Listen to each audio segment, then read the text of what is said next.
नमस्कार दोस्तों, अब अटल क्लासेज में आपका हार्दिक स्वागत है।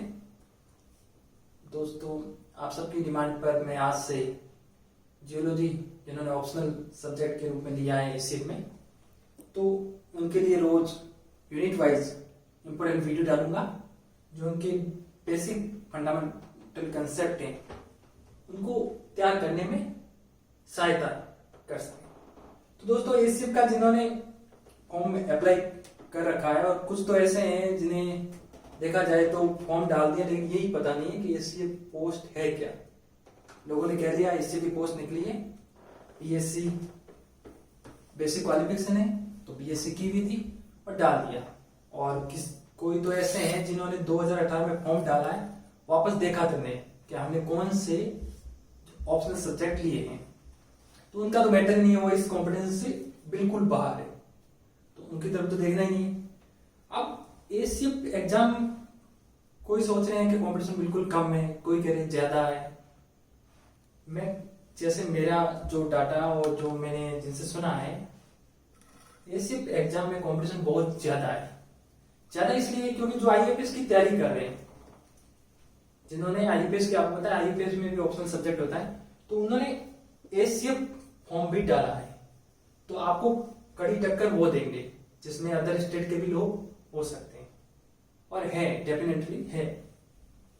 तो अब आप इस शिफ्ट की तैयारी के लिए कितने मार्क्स आपको लाने हैं, कैसे आपको स्टडी करनी है, और कितने अगर आप मार्क्स लेके आते हो तो आप उस कंपटीशन की लिस्ट में, जो कंपटीशन की दौड़ है 205 पोस्ट के लिए, तो उनमें आप शामिल हो सको।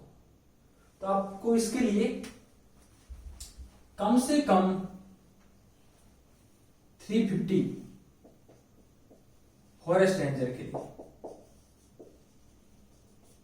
और 400 एसीएफ मतलब असिस्टेंट कंजर्वेटर ऑफ फॉरेस्ट।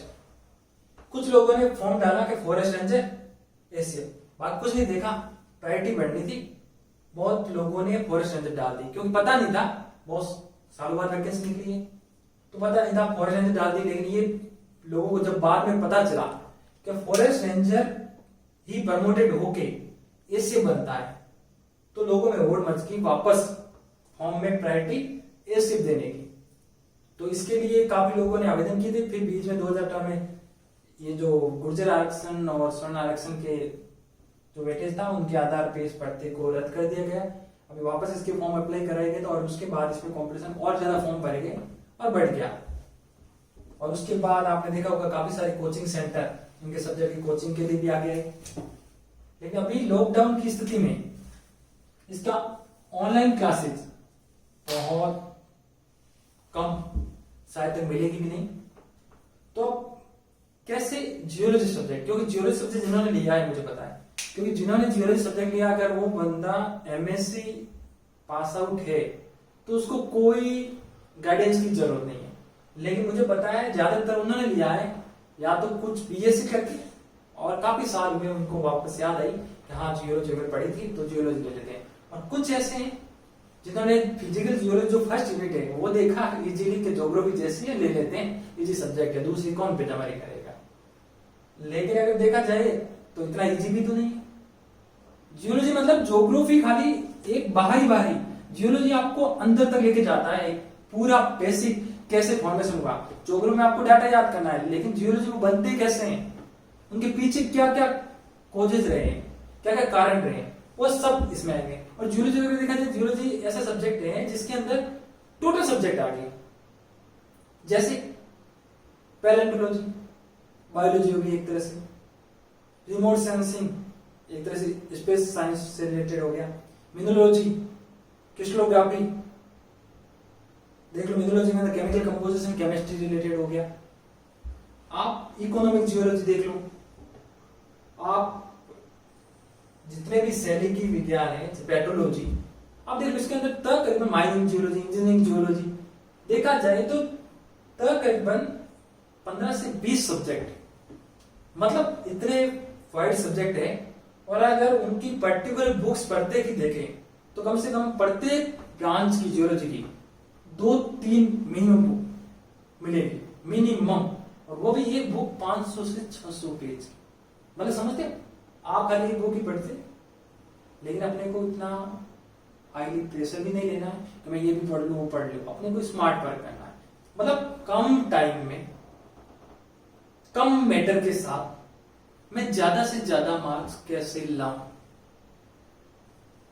ये तो पढ़ाई की बात होगी, लेकिन आप जिस पोस्ट की तैयारी कर रहे हो कुछ तो उसमें भी दम होना चाहिए ना, तभी तो पढ़ने में मजा आएगा कि उस पोस्ट में लेने के बाद मेरे ये सपने पूरे होंगे या मैं ये करूंगा वो करूंगा।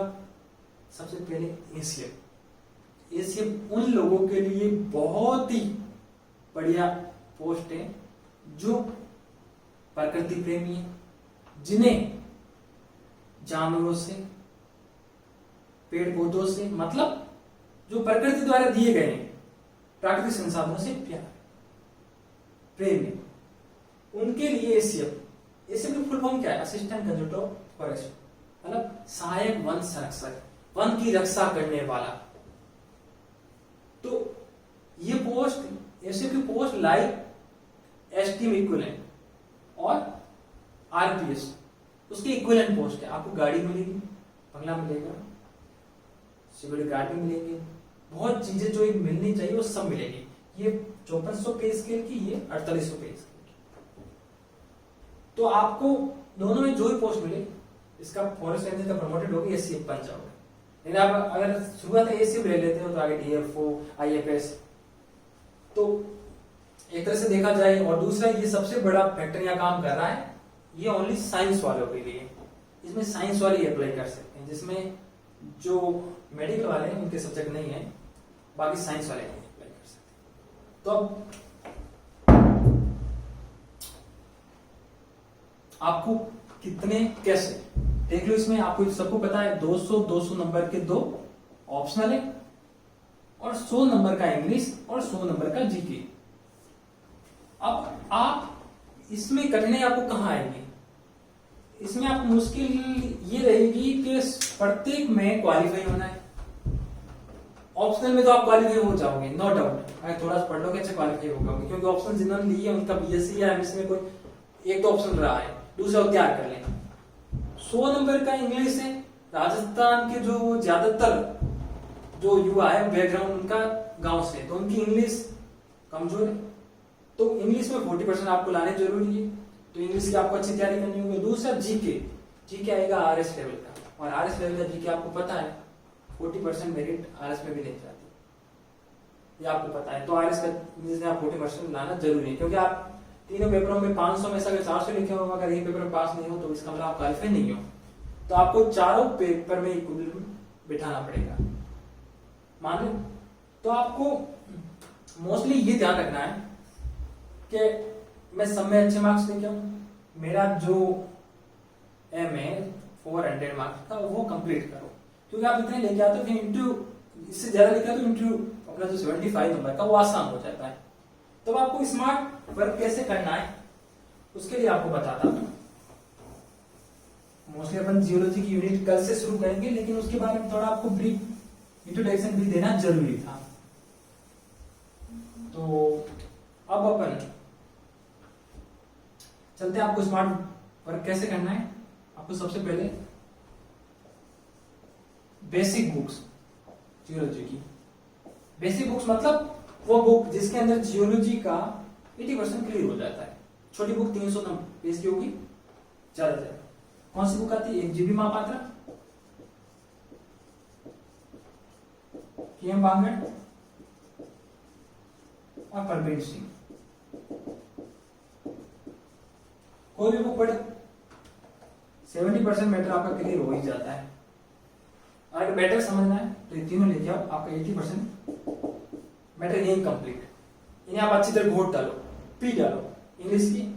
और हिंदी के लिए अगर पढ़नी है तो हिंदी के लिए ज्यादा जियोलॉजी का मैटर नहीं मिलेगा आपको। हिंदी के लिए विद्यासागर दुबे की बुक आती है भूवैज्ञानिक परिचय, वो लेके आ जाइए।